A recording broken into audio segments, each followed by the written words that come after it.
வணக்கம் ஓவியா.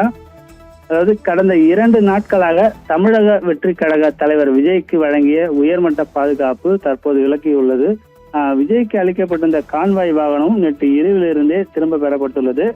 விஜய் ஆட்சி அமைக்க பெரும்பான்மை நிரூபிக்க முடியாமல் இருப்பதால் விஜய்க்கு அளிக்கப்பட்டிருந்த பாதுகாப்பு ரத்து செய்யப்பட்டுள்ளதாக கூறப்படுகிறது. கடந்த 2 நாட்களாக நீலாங்கரையில் உள்ள விஜய் இல்லத்தில் குவிந்த போலீஸ்காரர்களும் இன்று இல்லை. 2 நாட்களாக விஜய் இல்லம் முன்பு பரபரப்பாக இருந்த நிலை இன்று இயல்பு நிலையில் உள்ளது. அதாவது கடந்த ஏப்ரல் 23ஆம் தேதி தமிழக சட்டமன்ற தேர்தல் நடைபெற்று முடிந்தது. அதன் வாக்கு எண்ணிக்கை 4ஆம் தேதி வெளியானது. அதில் தமிழக வெற்றி கழகம் 100 இடங்களில் வெற்றி பெற்றது.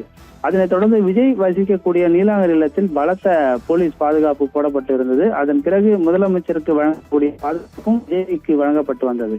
விஜய் வெளியில் செல்லும் பொழுதெல்லாம் கான்வாய் வாகனத்துடன் பலத்த போலீஸ் பாதுகாப்புடன் கடந்த 2 நாட்களாக விஜய் சென்று கொண்டிருந்தார். இந்த நிலையில் நேற்றைய தினம் ஆட்சி அமைக்க உரிமை கோரி கவர்னரை விஜய் சந்தித்தார். ஆட்சி அமைக்க தேவைப்படும் எண்ணிக்கை 118 என்ற நிலையில் 113 எம்எல்ஏக்களின் ஆதரவு கடிதத்தை விஜய் கவர்னரிடம் வழங்கினார்.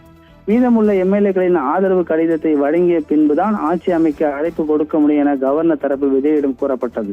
இந்த நிலையில் மற்ற கட்சிகளிடம் ஆதரவு பெறும் முயற்சியில் விஜய் தீவிரமாக ஈடுபட்டு வருகிறார்.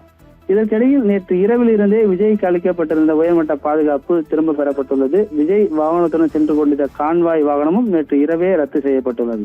பட்டினப்பாக்கத்திலிருந்து விஜய் அவரது காரில் தனியாக நேற்று இரவே நீலாங்கரைக்கு சென்றுள்ளார். அதேபோல் நீலாங்கரையில் விஜய் இல்லத்தின் முன்பாக குவிக்கப்பட்டிருந்த போலீஸ் பாதுகாப்பும் நேற்று இரவிலிருந்து ரத்து செய்யப்பட்டுள்ளது. 2 நாட்களாக விஜய் இல்லம் முன்பு பரபரப்பாக இருந்த நிலையில் இன்று விஜய் இல்லம் தெருவே ஒரு இயல்பு நிலைக்கு திரும்பியுள்ளது.